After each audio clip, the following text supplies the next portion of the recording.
Doon na matud pa ipagpamatuod ang defense team ni kanhi Pangulong Rodrigo Duterte nga pipila ka ebidensya bato kaniya sa International Criminal Court nakuha pinaagi sa puwersa o intimidation o harassment. Kini ang gibutyag ni Vice President Sara Duterte nga anaa karon sa The Hague aron bisitahon ang iyang amahan. Ang detalye sa live report ni Argil Relator. Argil. Sara, samtang ginaatiman sa defense team ni FPRRD ang iyang kaso sa ICC sa iyang matang sa panglawas, sumalat ni Vice President Sara Duterte nga namayat matud pa sa FPRRD. Ugani silang pagbisita kagahapon sulod sa detention center sa ICC, daw doon na matud pa yung mga huling habilin sa FPRRD. Una, sinasabi nila walang ebidensya, pero meron sila ngayong witnesses na kaya naman nila palabayaran yung pagbabiyahe. Kini ang reaksyon ni Vice President Sara Duterte sa pagtabang sa gobyerno sa Pilipinas nga bagahon ang gastos sa mga giingong saksi nga moatubang sa International Criminal Court batok sa iyang amahang si kanhi Pangulong Rodrigo Duterte. Ginakuhaan pa og reaksyon si Justice Secretary Jesus Crispin Remulla.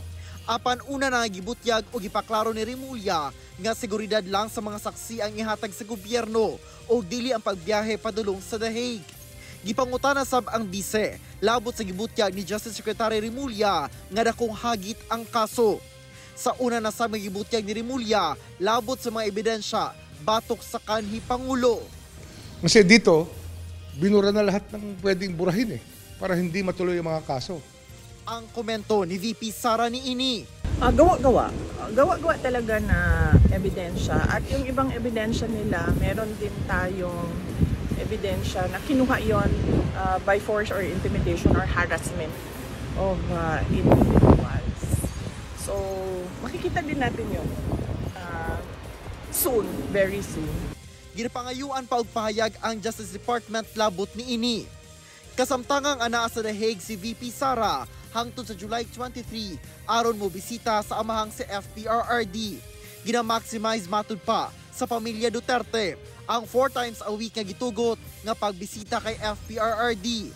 Sumala ni VP Sara na mayat matud pa si FPRRD. Si PRD, kanina ipa-expound kung ano yung skin and bones. Payat siya at sobrang payat niya na hindi niyo pa siya nakita na ganito kapayat.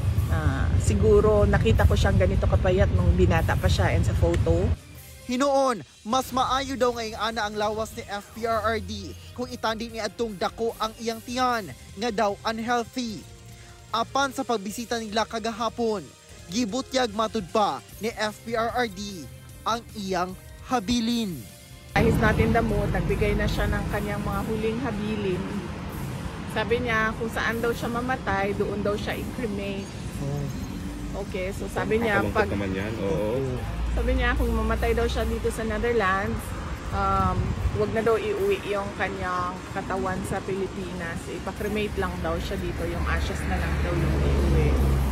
Samtang labot sa gibutyag ni Pangulong Bongbong Marcos nga undangon na ang pagpamulitika, pahayag sa bise. Siguro tumingin siya sa salamin, no? Pag sinasabi niya yung stop na ang pamumulitika kasi sila yung namumulitika. Ang ginagawa lang namin lahat ay sumasagot kami, di ba? Wala naman kami ginagawang atake. Ang sa amin lahat ay sagot at depensa. So, sila ang tumigil. Ang Malacanang, gibarugan nga wala sila'y kalabutan sa impeachment case batok kay VP Sara. Sara, karong adlaw sab gianunsyo sa Office of the Vice President nga doon na sila'y official spokesperson nga si Attorney Ruth Castelo. Sara. Okay, daghang salamat, Argil Relator.